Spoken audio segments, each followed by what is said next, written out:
નમસ્કાર વિદ્યાર્થી મિત્રો, ગુજરાત મોક્સમાં તમારું સ્વાગત છે.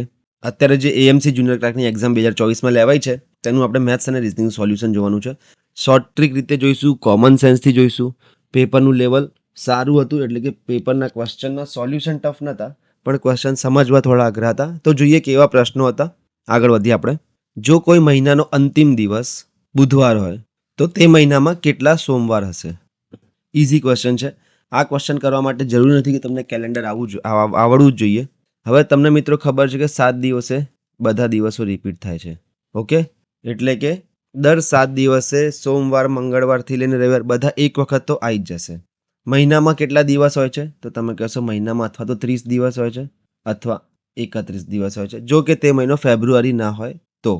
બરાબર, એટલે કે 7 દિવસમાં બધા દિવસો રિપીટ થાય તો 7 ગુણ્યા 4 એટલે કે 28 દિવસે તો શું થઈ જશે? બધા દિવસો 4 વખત આવી ગયા હશે. એટલે કે સોમવારનું પણ શું થયું હશે? 4 વખત તો આવી ગયો હશે. ક્યારે? 28 દિવસમાં. ઓકે, પણ બચ્યા હવે કયા? એક તો 29 અને 30 અથવા 29, 30 અને 31 તારીખ બચી. કેમ? કારણ કે 28 તારીખ સુધી તો સોમવાર 4 વખત આવી જ ગયો હશે. હવે 29 અને 30 તારીખ વધી અથવા 29, 30 અને 31 તારીખ વધી. હવે પ્રશ્નમાં કીધું છે કે છેલ્લો દિવસ બુધવાર છે, એટલે કે જો 30નો મહિનો હોય તો 30 તારીખ બુધવાર થઈ તો 29 તારીખ થશે મંગળવાર. ઓકે, એવી રીતે જો 31નો મહિનો હોય તો 31 તારીખ બુધવાર થઈ, બાકી આ થશે મંગળ અને 29 થશે સોમ. તો જોઈ લો, જો 30નો મહિનો હોય તો સોમવાર આવે છે 4 વખત. ઓકે, પણ જો 31નો મહિનો હશે તો સોમવાર આ 4 વખત તો આવ્યો, પ્લસ 29 તારીખે બી સોમવાર આવશે, એટલે કે આવશે આ 5 વખત. તો તમારો જવાબ શું થઈ જશે? અથવા તો 4 વખત આવશે 30ના મહિનામાં, અથવા તો 31નો મહિનો હશે તો 5 વખત આવશે. ઓપ્શન ડી એ તમારો જવાબ થઈ જશે. આગળ વધીએ. કાંટાવાળી ઘડિયાળમાં 6:40 વાગ્યાનું જળમાં પ્રતિબિંબ કયો સમય દર્શાવશે? તો આપણને જો વોટર ઇમેજ ખબર હોય તો શું થશે? મિરર ઇમેજમાં આપણે 11:60થી માઇનસ કરીએ છીએ, અને જો વોટર ઇમેજ હોય તો 18 અને 30થી માઇનસ કરવાના છે. 18 અને 30થી શું માઇનસ કરવાનું છે? 6:40. બરાબર. હવે તમે જુઓ, 18માંથી તો 6 માઇનસ થાય છે, પણ 30માંથી 40 માઇનસ થતા નથી. તો જ્યારે પણ આવું હોય ત્યારે શું કરવાનું રહે છે કે 18ને 17 કરી દો, અને આ જે 1 કલાકના 60 મિનિટ છે એ આને આપી દઈએ, એટલે કે 17:90 કરી નાખીએ છીએ. તો અહીંયા થઈ જશે 6:40. હવે બાદબાકી તમારી થઈ જશે. 90માંથી 40 ગયા તો 50, 17માંથી 6 ગયા તો 11. આ રહ્યો તમારો આન્સર. આગળ વધી બીજા પ્રશ્ન તરફ. ઇઝી પ્રશ્ન છે. આ પ્રશ્ન જુઓ, સારો છે. એકચ્યુઅલી પ્રશ્ન ખૂબ જ ઇઝી છે, પણ લેન્ધી એટલો છે કે આમાં તમારો ટાઈમ વેસ્ટ થઈ જાય છે. જોઈ લઈએ. 8 વિદ્યાર્થીઓ ABCDEFGH એ મેળવેલ માર્ક્સના આધારે ક્રમમાં ગોઠવવામાં આવેલા છે. કોઈ પણ વિદ્યાર્થીના માર્ક્સ સરખા નથી. એના માર્ક્સ, હવે આ સ્ટેટમેન્ટ છે બધા કે એના માર્ક્સ H કરતાં વધુ, C એ G થી આટલું છે. પ્રશ્ન જોઈએ આપણે પહેલાં. આવા જ્યારે ક્વેશ્ચન પૂછે એક્ઝામમાં તો સૌથી પહેલાં પ્રશ્નમાં શું પૂછ્યું છે એ જોવાનું કે ઉતરતા ક્રમમાં એનો ક્રમ જણાવો. એટલે કે આપણને ખાલી એ ક્યાં છે એનાથી મતલબ છે, બાકી બધા કેવી રીતે ગોઠવાયેલા છે એનાથી મતલબ નથી. અહીંયા હું માણસ લખી દઉં છું. ઓકે, તો મારે એ ઉતરતા ક્રમમાં ગોઠવવાના છે અને એની પોઝિશન ક્યાં છે એ મારે બતાવવાની છે. એટલે હું એવું કરી દઉં, જેને એથી ઓછા માર્ક્સ હોય તેના પર ચોકડી મારું, અને એથી વધુ હોય તેને હું રાઈટ ક્લિક કરું. બરાબર. તો એનું મને ખબર પડી જશે કે એનાથી ઉપર કેટલા છે અને એનાથી નીચે કેટલા છે. તો મને ખ્યાલ આવી જશે કે એનો ક્રમ કયો છે. મારે આ બધાની અંદરની ગોઠવણમાં કોઈ રસ નથી, કારણ કે મને ઉતરતા ક્રમમાં એનો ક્રમ પૂછ્યો છે. તો જોઈ લઈએ પ્રશ્ન શું છે. એના માર્ક્સ H કરતાં વધુ છે, એટલે Hના ઓછા છે તો H ઉપર ચોકડી. પછી C એ G થી માત્ર એક ક્રમ ઉપર છે. હવે મિત્રો અહીંયા C એ G થી માત્ર એક ક્રમ ઉપર છે, અહીંયા એનો ક્યાંય ઉલ્લેખ આવ્યો નથી, તો આપણે આને એમને રાખીશું. બરાબર. પછી B અને F એ કરતાં ઓછા છે, એટલે કે B અને F પણ ગયા. ચલો આગળ વધીએ. પરંતુ તે પૈકીના એકના માર્ક્સ H કરતાં વધુ છે, જ્યારે બીજાના ઓછા છે. આપણે કોઈ રસ નથી એમની અંદરની ગોઠવણમાં, તો આ ખાલી સેન્ટેન્સ આપ્યું છે. D અને Gના માર્ક્સ એ કરતાં વધુ છે, એટલે કે D અને G એ કરતાં વધારે છે, એટલે આ સાચા થઈ ગયા, કારણ કે એથી વધામાં હું રાઈટ ક્લિક કરું છું. E એ સૌથી વધુ માર્ક્સ મળ્યા, એટલે સૌથી વધુ હોય તો એ કરતાં પણ વધુ હશે. તો હવે જોઈ લો મિત્રો કે આ B, F અને H આ એ કરતાં નીચે આવશે. D, E, G એ કરતાં ઉપર આવશે, પણ Cનું ખબર નથી આપણે કે C સાથે શું સીન થયો છે. પણ એક તમને અહીંયા હાઇલાઇટ આપેલી છે કે સી એ જીથી માત્ર એક ક્રમ ઉપર છે. ઓકે, એટલે કે સીના માર્ક્સ જી કરતાં વધુ છે. જો જી કરતાં વધુ હોય સીના માર્ક્સ તો એ કરતાં તો ડેફિનેટલી વધુ હશે જ, એટલે કે સી પણ વધારે છે. તો શું થઈ ગયું કે 1 2 3 4 4 માણસ એથી વધુ માર્ક્સ લાયા, 1 2 3 3 એથી ઓછા માર્ક્સ લાયા. તો એનો ક્રમ કયો હશે? ઉતરતા ક્રમમાં ગોઠવાના છે, એટલે કે જેના વધુ માર્ક્સ હોય એ આગળ રહેશે. તો આ 4 લોકો એથી આગળ રહેશે, તો એનો ક્રમ થઈ જશે 5મો. 5મા નંબર પર એ ઊભો છે. આગળ વધીએ બીજા પ્રશ્ન તરફ. બ્લડ રિલેશનનો ક્વેશ્ચન છે અને ઇઝી ક્વેશ્ચન છે, એટલો કંઈ ખાસ નથી. કે એ બી સી ડી અને ઈ એક જ પરિવારના લોકો છે. એ બીની બહેન છે, બી એ સીની પુત્રી છે, ઈ એ ડીનો પિતા છે અને ડી એ એનો ભાઈ હોય, તો ઈનો સી સાથે શું સંબંધ હોય? હવે હું શું કરીશ કે જે ફિમેલ હશે, એટલે કે જે સ્ત્રીઓ હશે એમને હું રાઉન્ડ બનાવીશ અને જે મેલ હશે એમને હું સ્ક્વેરમાં મૂકીશ. ઓકે, તો આપણને મેલ ફિમેલનો બાયફર્કેશન ખબર પડતી જશે. જોઈ લઈએ. એ બીની બહેન છે, એટલે કે એ લેડી છે, ફિમેલ છે. ઓકે, બહેનને હું સેમ જ જનરેશન થશે, એટલે કે બાજુમાં જ મૂકું છું. એ બીની બહેન છે. બીનું નક્કી નથી કે બહેન છે કે ભાઈ છે, ગમે તે હોઈ શકે. બરાબર. પછી આગળ આપેલું છે બી એ સીની પુત્રી છે, એટલે બી પુત્રી છે, એટલે કે આ પણ ફિમેલ હશે. કોની? સીની. હવે આ એક જનરેશન ઉપરની વાત ચાલે છે, તો આપણે ઉપર જતા રહીએ. ઓકે, પણ સી ખબર નથી કે પિતા છે કે માતા છે, હજુ આપણને ખબર પડી નથી. ઈ એ ડીનો પિતા છે. હવે ઈ અને ડીનો સંબંધ આપેલો છે, એને આપણે થોડા ટાઈમ પછી યુઝ કરીશું, બાકી રાખીએ એને. ડી એ એનો ભાઈ છે, તો એ જે હતી એનો ભાઈ અહીંયા ડી છે. તો જોઈ લો તમે, આ ભાઈ, આ બહેન, ભાઈ બહેન થઈ ગયા. ડી એ બી બધા ભાઈ બહેન થઈ ગયા. સી માતા કે પિતા ગમે તે હોઈ શકે, જોઈ લઈએ. પણ અહીંયા આપણને ઈ અને ડી વચ્ચે એક સંબંધ આપેલો છે કે ઈ એ ડીનો પિતા છે, તો આ ડીના છે પિતા, એ છે ઈ. ઓકે, આ પિતા થઈ ગયા. તો આ ભાઈ બહેનના પિતા ઈ છે અને એમનું એક પેરેન્ટ સી છે, તો આ ડેફિનેટલી આ માતા જ હશે. આ માતા છે અને આ પિતા છે. તો શું છે? ઈનો સી સાથે શું સંબંધ હશે? તો આ પતિ પત્ની હશે, તો જ માતા પિતા બની શકે. તો આ પતિ પત્ની હશે, તો ઈનો સી સાથે શું સંબંધ છે? ઈ એ સીનો પતિ છે, એટલે ઓપ્શન બી તમારો સાચો છે. આગળ વધી બીજા પ્રશ્ન તરફ. આ જોઈ લો, વેન ડાયાગ્રામનો પ્રશ્ન છે. આમાં શું હોય છે મિત્રો કે કેટલાક આવી જાય જ્યારે પણ, તો આપણે આને આવી રીતે બનાવીએ છીએ. ઓકે, બધા આપેલું હોય તો આને આપણે આવી રીતે બનાવીએ છીએ, અને કોઈ પણ નહીં આપેલું હોય તો આપણે આને દૂર દૂર બનાવીએ છીએ. પણ આ પ્રશ્નમાં એનો કેવો ઉપયોગ કરવાનો છે એ જોઈ લઈએ. ચલો, વિધાન 1 જુઓ. અમુક કેરીઓ બાબુ પોચા છે. અમુક એટલે કે કેટલીક. ઓકે, તો હું અહીંયા કેરીઓ બનાવીશ અને અમુક કેરીઓ બાબુ પોચા છે, એટલે કે આ થોડું સાઈડમાં લખું, કેરી બાબુ પોચા. બરાબર, આ લખી દીધું મેં અહીંયા. અમુક કેરીઓ બાબુ પોચા છે. બધા બાબુ પોચા સફરજન છે, એટલે કે બધા બાબુ પોચા સફરજનની અંદર આવે છે. સફરજન બહાર હશે તો સફરજન આ રહ્યું, થઈ ગયું. બધા બાબુ પોચા સફરજન છે. ઓકે, પછી શું કીધું છે કે કેટલાક સફરજન જામફળ છે. હવે અહીંયા ખેલ થાય છે, જોઈ લો. કેટલાક આવ્યું એટલે આવી રીતે બનાવવું પડશે. પહેલી પોસિબિલિટી, આમ પણ હોઈ શકે જામફળ આવી રીતે પણ હોઈ શકે, કારણ કે કેટલાક જામફળ તો સફરજન છે, તો આવી રીતે પણ બની શકે જામફળ. ઓકે, તો આ બે ત્રણ પોસિબિલિટીઝ બને છે આની. હવે આમાંથી વાક્ય કયું પૂછ્યું છે આપણને એ જોઈ લઈએ. અમુક જામફળ બાબુ પોચા છે. હવે તમે જુઓ કે જ્યારે હું આ પોસિબિલિટી બનાવું છું જામફળની, તો આમાં શું થાય છે કે અમુક જામફળ બાબુ પોચા છે, આ પોસિબિલિટીમાં એ સાચું છે. પણ અહીંયા જ્યારે જામફળ બનાવું છું ત્યારે ખોટું પડી જાય છે. તો વિધાન 1 જે છે એ તમારું ખોટું છે. બધી પોસિબિલિટીમાં જે વિધાન સાચું હોય એ જ વિધાન આપણે સાચું ગણી શકીએ. અમુક સફરજન બાબુ પોચા છે. હા, કે જો બધા બાબુ પોચા સફરજન હોય તો અમુક સફરજન જે આ બાબુ પોચાની અંદર આવતા હશે એ બધા બાબુ પોચા ગણાશે, એટલે કે અમુક સફરજન બાબુ પોચા ડેફિનેટલી હશે. તો વિધાન 2 ડેફિનેટલી તમારું સાચું છે. માત્ર 3 વિધાનને અનુસરે છે, એટલે કે ઓપ્શન બી છે એ તમારો જવાબ થઈ જશે. આગળ વધીએ બીજા પ્રશ્ન તરફ. શ્રેણીનો પ્રશ્ન છે. 890, 547, 331, 206. તો નેક્સ્ટ કઈ આવશે? તો હવે મિત્રો આપણને ખબર છે કે જ્યારે પણ શ્રેણી આવે ત્યારે સૌથી પહેલા આપણે પ્લસ અથવા માઇનસથી ચાલુ કરીએ છીએ. એનું સેટિંગ ના બેસે પછી આપણે આગળ વધીએ. તો જોઈ લો, અહીંયા સેટિંગ બેસે જ છે, માઇનસ થાય જ છે. બરાબર. કેવી રીતે કે 890 અને 547નો કેટલો તફાવત છે? 10માંથી 7 ગયા 3, 8માંથી 4 ગયા 4 અને 8માંથી 5 ગયા 3, 343. પછી આનો તફાવત જોઈએ તો 7માંથી 1 ગયા 6, 4માંથી 1 ગયા 1 અને 5માંથી 3 ગયા 2. આવી રીતે આનો તફાવત જોઈએ તો 125. હવે તમે જુઓ કઈ દેખાય તમને અહીંયા સામ્યતા, તો આ છે 7નો ઘન, આ 6નો ઘન, 5નો ઘન. તો હવે જે તફાવત આવશે એ શું હશે? 4નો ઘન હશે, એટલે કે 64 ઓછા હશે. 206માંથી 64 ઓછા કરી દઉં તો આ 2 અને 142 તમારો જવાબ આવી જશે. ઓકે, એક એક સંખ્યાઓના ઘન ઓછા થતા જાય છે. 7નો ઘન માઇનસ કર્યો, પછી 6નો ઘન માઇનસ કર્યો, પછી 5નો ઘન, તો હવે 4નો ઘન માઇનસ કરવાથી આપણને જવાબ મળી જશે.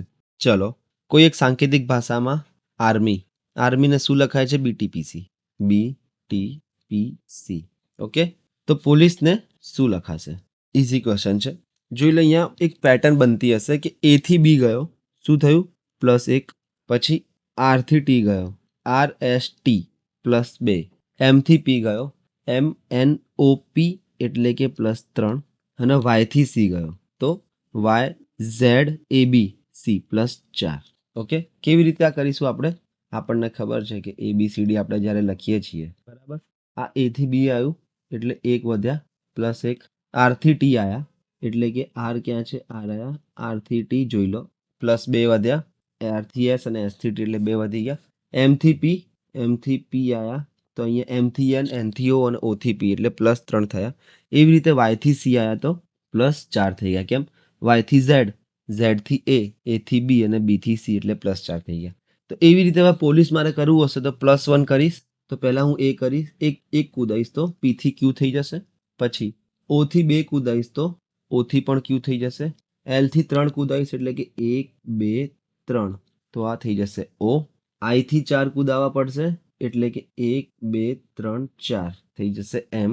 C થી 5 1 2 3 4 5 એટલે કે H. અને E થી 6 એટલે કે 1 2 3 4 5 6 K. Okay, QQOMHK. Option C તમારો જવાબ થઈ જશે. આપણે સિરીઝના જ્યારે આવા ઘણા બધા ક્વેશ્ચન કરીશું તો આપણને ખબર પડશે કે કેવી રીતે કામ કરે છે. સૌથી ઇઝી ચેપ્ટર છે આ રિઝનિંગનું. આગળ વધીએ. જો ઘડિયાળમાં 6 વાગ્યા હોય ત્યારે મિનિટ કાંટો વાયવ્ય ખૂણામાં હોય, વાયવ્ય ખૂણો, તો કલાક કાંટો કયા ખૂણામાં કહેવાય? આમાં તો મિત્રો તમને કંઈ નહીં, ખાલી એ ખબર હોવી જોઈએ કે આ તો મોસ્ટલી બધાને ખબર હોય જ છે કે ઉત્તર, દક્ષિણ, પૂર્વ અને પશ્ચિમ. હવે તમે એક ધ્યાન રાખો કે વાયવ્ય પાકિસ્તાન બાજુ આવે ભારતની, એટલે કે વાયવ્ય આ રહ્યું અને એની સામે આવે અગ્નિ. ઓકે, તો ઘડિયાળમાં જોઈએ, ઘડિયાળ છે, આ ગોળ નથી પણ માની લો ઘડિયાળ છે. આ અહીંયા 12નો કાંટો છે, અહીંયા 6નો કાંટો છે. હવે 6 વાગ્યા હોય ત્યારે શું હોય કે મિનિટ કાંટો તો 12 ઉપર હશે અને જે કલાક કાંટો છે એ 6 ઉપર હશે. ઓકે, 6 વાગે તો શું કીધું છે કે મિનિટ કાંટો વાયવ્ય ખૂણામાં છે, એટલે કે આ જે છે ને એ વાયવ્ય છે. ઓકે, આ દિશા છે વાયવ્ય. તો કલાક કાંટો એના એકદમ સામેની બાજુ હશે, તો વાયવ્યની એકદમ સામેની બાજુ કઈ થઈ જાય? એ થઈ જશે અગ્નિ દિશા. એટલે કે જો આ 12 મિનિટ કાંટો જે 12 ઉપર છે વાયવ્ય દિશામાં હોય, તો કલાક કાંટો જે 6 ઉપર છે એ અગ્નિ દિશામાં થઈ જશે. આગળ વધી બીજા પ્રશ્ન તરફ. જોઈ લો આ પ્રશ્ન. 75 લોકોની એક હરોળ છે. રોનકનો ક્રમ ડાબી બાજુથી 18 છે અને એ જ હરોળમાં મૌલિકનો ક્રમ જમણી બાજુથી 34મો છે. તો બંને વચ્ચે કુલ કેટલા લોકો બેઠા હશે? એકદમ ઇઝી ક્વેશ્ચન છે. આ બાજુથી જોઈએ તો અહીંયા રોનક બેઠો છે, 18 વિદ્યાર્થી થઈ ગયા. કારણ કે રોનકનો ડાબી બાજુથી 18મો નંબર છે તો રોનકને ગણીને 18 વિદ્યાર્થીઓ થઈ ગયા. એવી રીતે જો જમણી બાજુથી ગણીએ તો અહીંયા મૌલિક બેઠો છે અને મૌલિક જમણી બાજુથી 34મા નંબરે છે, એટલે કે મૌલિકને ગણીને 34 વિદ્યાર્થીઓ થઈ ગયા. એટલે કુલ કેટલા થઈ ગયા? 34 અને 18 52 વિદ્યાર્થીઓ થઈ ગયા. તો એમની વચ્ચે કેટલા બેઠા હશે? ટોટલ હતા 75, એમાંથી 52 તો બેસી ગયા છે, તો એમની વચ્ચે બેઠા હશે 23 વિદ્યાર્થીઓ એમની વચ્ચે બેઠા હશે. આ તમારો ઓપ્શન બી તમારો આન્સર થઈ ગયો. ઇઝી ક્વેશ્ચન હતો. ચલો, આ ક્વેશ્ચન લસા ગુસાનું છે પણ એટલો લાંબો બનાવી દીધો છે કે આપ છોડી દેવાનું મન થાય. શું છે? એક ટોપલામાં કેટલીક કેરીઓ હતી. કેરીઓને જ્યારે 2-2ના જૂથમાં ગણવામાં આવી તો 1 વધી, 3-3ના જૂથમાં ગણવામાં આવી તો 2 વધી, 4-4ના જૂથમાં ગણવામાં આવી તો 3 વધી ગઈ, 5-5માં 4 વધી ગઈ હશે અને 6-6માં 5 વધી ગઈ હશે. પરંતુ જ્યારે 7ના જૂથમાં ગણતા કોઈ કેરી વધી નહીં. આ સેન્ટેન્સથી ક્વેશ્ચન થોડો અઘરો થઈ જાય છે, થોડો જ, વધારે નહીં. ચલો ક્વેશ્ચન કરીએ. ક્વેશ્ચન તમે સમજી ગયા હશો કે 2 થી ગણી તો 1 વધી, દર વખતે 1 ઓછી વધી જાય છે. જ્યારે 2 થી ગણી બરાબર તો વધી કેટલી, શેષ આ શેષ જ કહેવાય. શેષ થઈ 1, 3 થી ગણી તો 2, 4 થી 3, 5 થી 4 અને 6 થી 5. તો હવે આપણે લસા ગુસામાં જોઈ ચૂક્યા છીએ કે જ્યારે કોઈ સંખ્યાને અમુક સંખ્યા વડે ભાગવામાં આવે અને શેષ સમાન વધે, જોઈ લો અહીંયા એક શેષ, એકનો ગેપ છે, અહીંયા એકનો ગેપ, એકનો ગેપ, એકનો ગેપ અને એકનો ગેપ. તો જ્યારે પણ શેષ આવી રીતે સમાન ગેપમાં વધે તો આપણે શું કરીએ છીએ કે આ જે સંખ્યાઓ છે એનો લસા લઈ લઈએ. કોનો? 2, 3, 4, 5, 6 નો લસા માઇનસ શેષનો તફાવત. શેષનો તફાવત એટલે કે શેષ અને સંખ્યાનો તફાવત જે 1 છે ને એ. તો 2, 3, 4, 5, 6 નો લસા શું થઈ જશે? 60 માઇનસ 1 એટલે કે 59. હવે મિત્રો અહીંયા ખેલ ચાલુ થાય છે. 59 ઓપ્શનમાં છે નહીં અને 59 આપણો સાચો જવાબ પણ છે નહીં. કેમ? કારણ કે 59 એવી સંખ્યા તો છે જેને 2 વડે ભાગીએ તો 1 શેષ વધે, 3 વડે ભાગીએ તો 2 શેષ વધે, 4 વડે 3 શેષ વધશે અને 5 વડે ભાગીએ તો 4 શેષ વધશે અને 6 વડે ભાગીશું તો 5 શેષ વધશે. તમે ભાગીને જોઈ લો, એવી સંખ્યા તો છે જે મળી ગઈ. પણ અહીંયા જે એક આપણને પ્રશ્ન કીધો હતો, જે અહીંયા હું હાઇલાઇટ કરું છું, શું કીધું છે કે 7ના જૂથમાં ગણતા કોઈ કેરી વધી નહીં. આનો મતલબ એ છે કે 7 વડે ભાગતા કોઈ પણ શેષ વધી નહીં. પણ 59 તો એવી સંખ્યા જ નથી જેને 7 વડે ભાગી તો કોઈ શેષ ના વધે. ઓકે, તો શું કરવાનું? લસા આપણો કેટલો આવ્યો હતો? 60. ઓકે, એમાંથી 1 ઓછા કર્યા. હવે જેટલો લસા આવ્યો ઇન્ટુ 2 કરો, એમાંથી 1 ઓછા કરો એટલે કે 120 માઇનસ 1. શું જવાબ આવ્યો? 119. આ 7 વડે ચાલે છે તો 7 એકા 7, 4 9 70 70 49. હા, 7 વડે ભાગી શકાય. તો આ તમારો જવાબ થઈ ગયો. અને જો મિત્રો આ જવાબ પણ ના હોય તો પછી જે લસા આવ્યો 60 એને 3 વડે ગુણાકાર કરો, એમાંથી 1 માઇનસ કરો. ઓકે, એવા 4-5 પોસિબિલિટીઝ આપણે જોઈ લેવાની. પણ ઓપ્શનમાં 119 હતો જ તો આપણે કરી નાખ્યું. કે આઈ હોપ તમને આ ખબર પડી ગઈ હશે કે 59 એવી તો સંખ્યા છે જેને આ બધી સંખ્યાઓ વડે ભાગતા આ 1 2 3 4 5 શેષ વધે છે, પણ એને 7 વડે નિશેષ ના ભાગી શકાય. એટલે આપણે એક સ્ટેપ હજુ આગળ વધ્યા. 60ને 2 વડે ગુણો, એમાંથી 1 બાદ કરો. પછી જો 119 પણ ના હોત તો શું કરતા આપણે?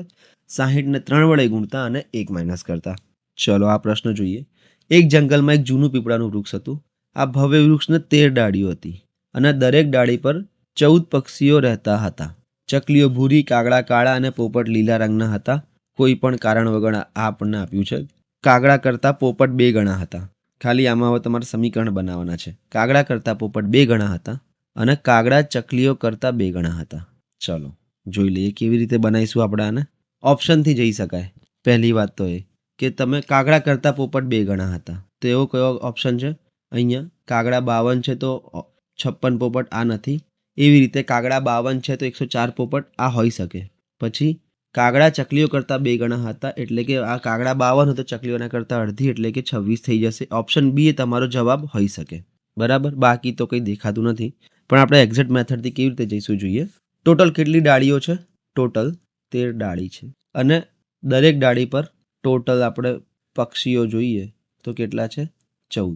હું કાગડા માટે કે વાપરું છું, બરાબર, ચકલીઓ માટે સી વાપરીશ અને પોપટ માટે પી વાપરીશ. તો આપણે દરેક ડાળીની વાત કરીએ તો ત્રણેયનો સરવાળો કે પ્લસ સી પ્લસ પી કેટલો થઈ જશે? 14.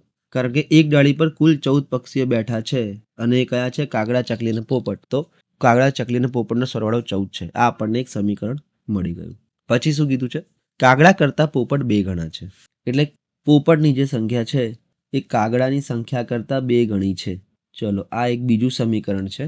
અને એવી રીતે કાગડા ચકલીઓ કરતાં 2 ગણા છે એટલે કે કાગડા બરાબર ચકલી ભાગ્યા 2. સોરી, 2 ગુણ્યા ચકલી. કાગડા ચકલીઓ કરતાં 2 ગણા છે. તો હવે આ 3 સમીકરણથી મિત્રો, આ 1 2 અને 3થી મને કેવી રીતે આ કાગડા, ચકલી અને પોપટની સંખ્યા મળશે? તો અહીંયા હવે કોઈ પણ એકને હું પકડી લઈશ. જોઈ લો આ બંનેમાં કોમન શું છે? સમીકરણ 2 અને સમીકરણ 3માં શું કોમન છે?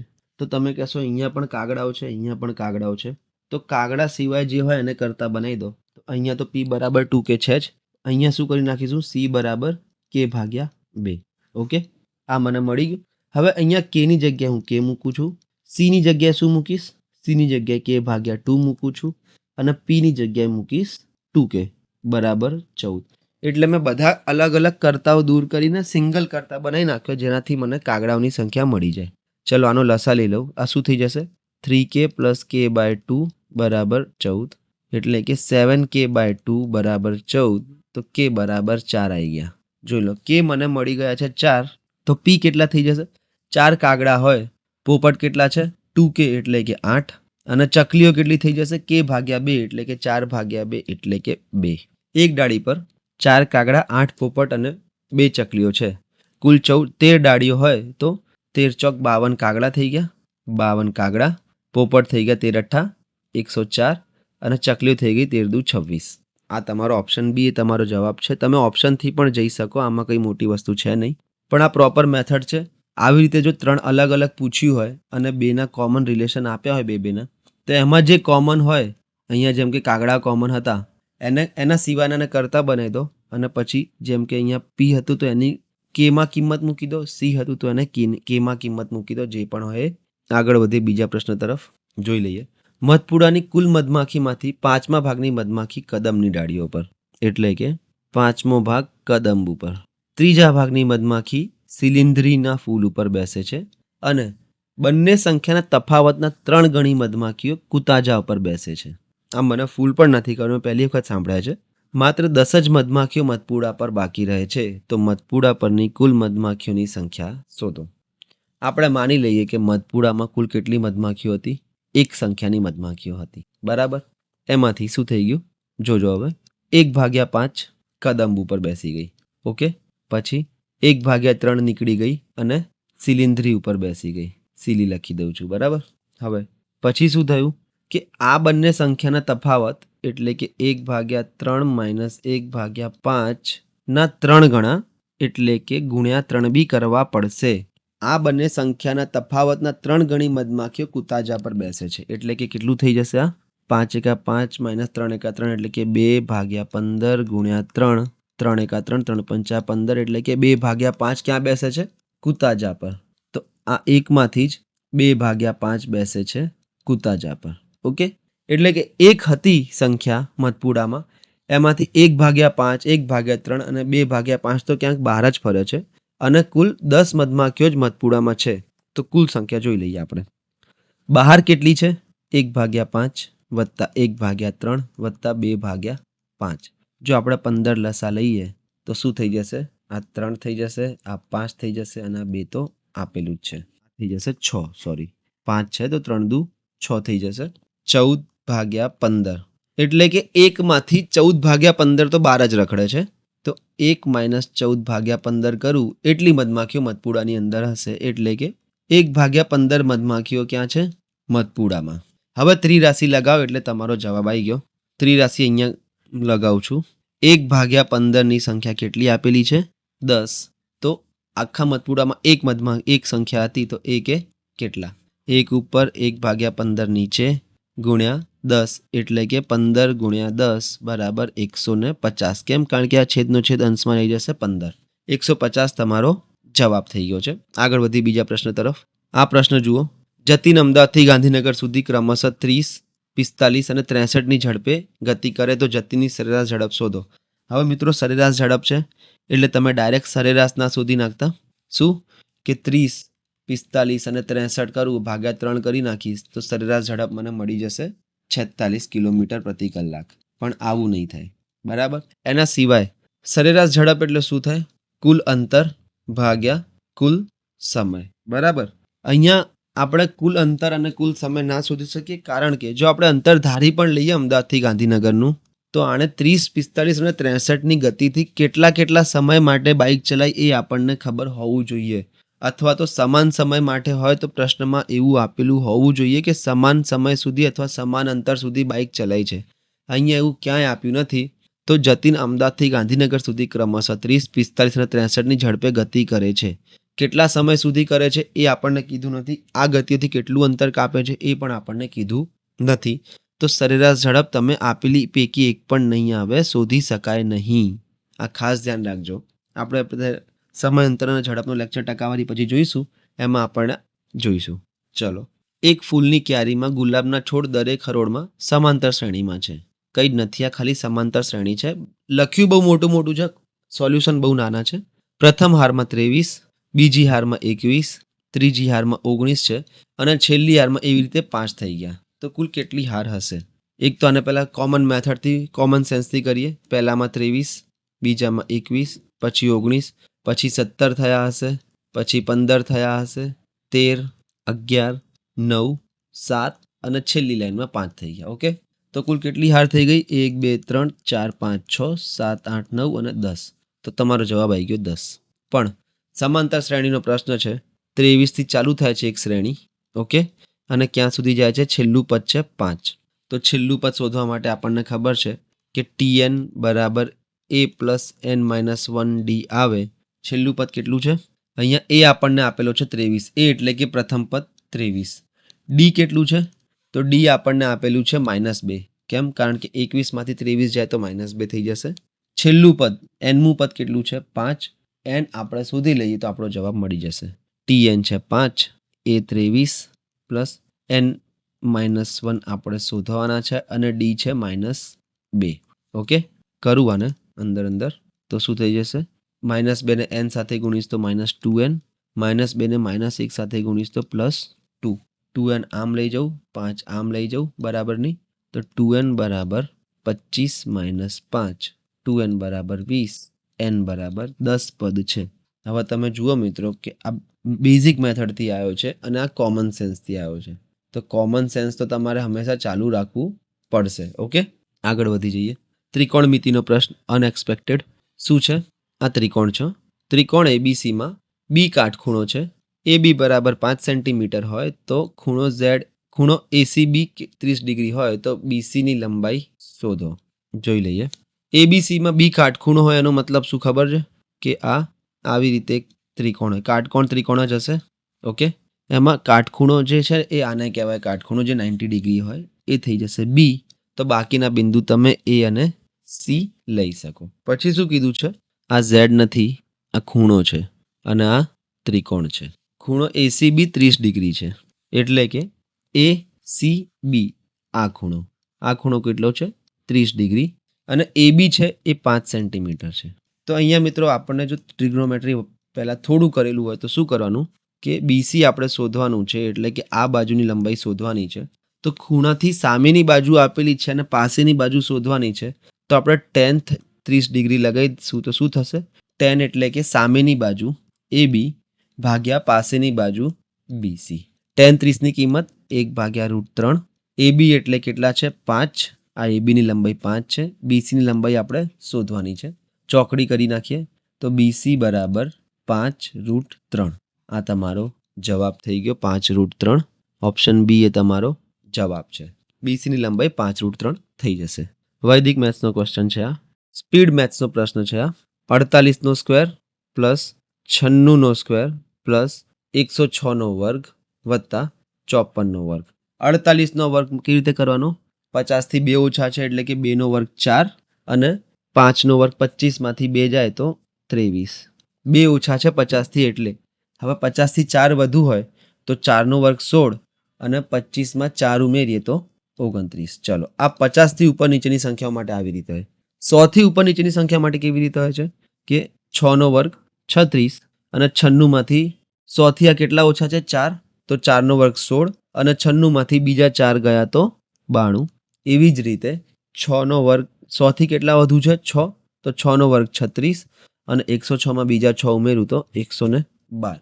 તો આનો જે પણ જવાબ આવે એ તમારો જવાબ થઈ જશે. આગળ વધીએ બીજા પ્રશ્ન તરફ. જોઈ લઈએ. મયંકે તેના બગીચામાં પક્ષીઓને પાણી પીવા માટે નળાકારે પક્ષીકુંડ બનાવ્યું છે. ધ્યાનથી આપજો. નળાકાર એટલે કેવો શેપ થાય મિત્રો? નળાકાર એટલે કઈ આ ટાઈપનો શેપ થશે. ઓકે, આ ટાઈપનો કંઈક શેપ થશે. આ નળાકાર છે એટલે પાઇપ હોય છે ઉપરથી ખુલ્લી નીચેથી ખુલ્લી, પણ અહીંયા પક્ષીકુંડ બનાવ્યું છે એણે એટલે કે એણે નીચેથી આ પેક કરી નાખ્યું હશે. બરાબર, નીચેનું પણ પેક કર્યું હશે એણે. તો ઊંચાઈ કેટલી છે? એટલે કે h છે 1.45 મીટર. ત્રિજ્યા r 30 સેન્ટીમીટર. ત્રિજ્યા કોને કહેવાય મિત્રો? આ સેન્ટરથી આપણે આટલું જઈએ સર્કલમાં એ ત્રિજ્યા છે અને હાઇટ એટલે કે અહીંયા 1.45 મીટર છે. તો પક્ષીઓ માટે પીવાનું આ પાત્રનું કુલ પૃષ્ઠફળ એટલે કે ક્ષેત્રફળ શોધવાનું છે. હવે મિત્રો એક વાત વિચારો, કે પક્ષીઓ માટે પાત્ર બનાવે છે તો એક ત્રણ આ દિવાલો લગાવી હશે ચારે બાજુ, અને આ જે નીચે છે એ ખાલી તો રાખ્યું નહીં હોય અને પેક તો કરવું પડશે, તો પાણી કઈ રીતે ભરશે? ઓકે, પણ જે ઉપરનું છે, ઉપરનો ભાગ એ તો ખાલી જ રાખવો પડશે, કારણ કે પછી પક્ષીઓ જો એ પણ પેક કરી નાખશે તો પક્ષીઓ પાણી પીશે કઈ રીતે? એટલે કે આપણે શું શોધવાનું છે? વક્ર સપાટીનું ક્ષેત્રફળ. વક્ર સપાટી એટલે જે આખી રાઉન્ડ હોય છે પતરાની એ, વત્તા એક વર્તુળનું ક્ષેત્રફળ. કયો વર્તુળનું ક્ષેત્રફળ? કે આ જે નીચે છે. ઓકે, આ જે નીચે છે ને એ વર્તુળનું ક્ષેત્રફળ શોધવાનું છે. વક્ર સપાટીનું ક્ષેત્રફળ થશે 2πrh અને વર્તુળનું ક્ષેત્રફળ થશે πr². ઓકે, હવે અહીંયાથી હું πr કોમન લઈ લઉં તો શું થઈ જશે? 2h વત્તા r. પાઈ એટલે કે 3.14, r થઈ જશે 0.3, 2h થઈ જશે 2.9 વત્તા r એટલે કે 0.3. 3.14 ગુણ્યા 0.3 ગુણ્યા 3.2 આનો ગુણાકાર કરું હું તો મારો જવાબ લગભગ 3.01 મીટર સ્ક્વેર આવશે. ઓકે, અહીંયા ઓપ્શનમાં 3.1 મીટર સ્ક્વેર છે, જે ના ચાલે કારણ કે આ 3 મીટર સ્ક્વેરની આસપાસ છે. તો ઓપ્શન ડી એ તમારો જવાબ છે કે આપેલ પૈકી કોઈ પણ નહીં. ચલો આગળ વધીએ. એક લંબઘન આકારના ઓરડાનું અંદરનુંમાં 12 મીટર લંબાઈ, 8 મીટર પહોળાઈ અને 4 મીટર ઊંચાઈ છે. આ એક દિવાલ છે એની. ઓકે, લંબાઈ કેટલી છે એની? લંબાઈ છે 12 મીટર, પહોળાઈ એટલે કે આ પહોળાઈ છે 4 મીટર અને ઊંચાઈ એટલે કે આ પહોળાઈને આપણે બી લખીએ છીએ અને ઊંચાઈ હાઈટ એટલે કે પહોળાઈ 8 મીટર છે અને ઊંચાઈ છે 4 મીટર. હવે ઓરડા રંગવાનો ભાવ શું છે? 5 રૂપિયા પ્રતિ ચોરસ મીટર હોય તો ઓરડાની અંદરની બાજુની ચારે દિવાલ રંગવાનો ખર્ચ કેટલો થશે? તો હવે મિત્રો અહીંયા 4 દિવાલ કઈ થશે તમે તો એક પહેલા જોઈ લો, ધ્યાનથી જોજો. એક તો આ દિવાલ, ઓકે, જેની લંબાઈ 12 છે, ઊંચાઈ 4 એટલે કે એનું ક્ષેત્રફળ થઈ જશે 12 ચોક 48. ઓકે, ઊંચાઈ 4 છે, લંબાઈ 12 છે, 12 ચોક 48. અને આવી જ દિવાલ તેની સામે સેમ હશે એટલે કે એનું પણ 48 થઈ ગયું. બરાબર, આ તમે સમજ્યા? પછી એક આ દિવાલ છે, ઓકે, જેની પહોળાઈ છે 8, ઊંચાઈ છે 4 એટલે કે એનું ક્ષેત્રફળ કેટલું થઈ ગયું? 8 ચોક 32. અને એવી જ એક દિવાલ આની સામે આ પણ હશે. ઓકે, તો એનું પણ 32 થઈ જશે. તો 48 દુ 6, આ કેટલા થઈ જશે એનો સરવાળો? 160. 160 મીટર સ્ક્વેર આપણે રંગવાનું છે અને 1 મીટર સ્ક્વેરનો શું ભાવ છે? 5 રૂપિયા. તો આને 160 ના 5 રૂપિયા લેખે ગણીએ તો 800 રૂપિયા એને રંગવાના લાગશે. ઇઝી ક્વેશ્ચન હતો. તો આ ટાઈપના મિત્રો એએમસી જુનિયર ક્લાર્કમાં પૂછેલા હતા પ્રશ્નો. આઈ હોપ તમને આ ખબર પડી હશે.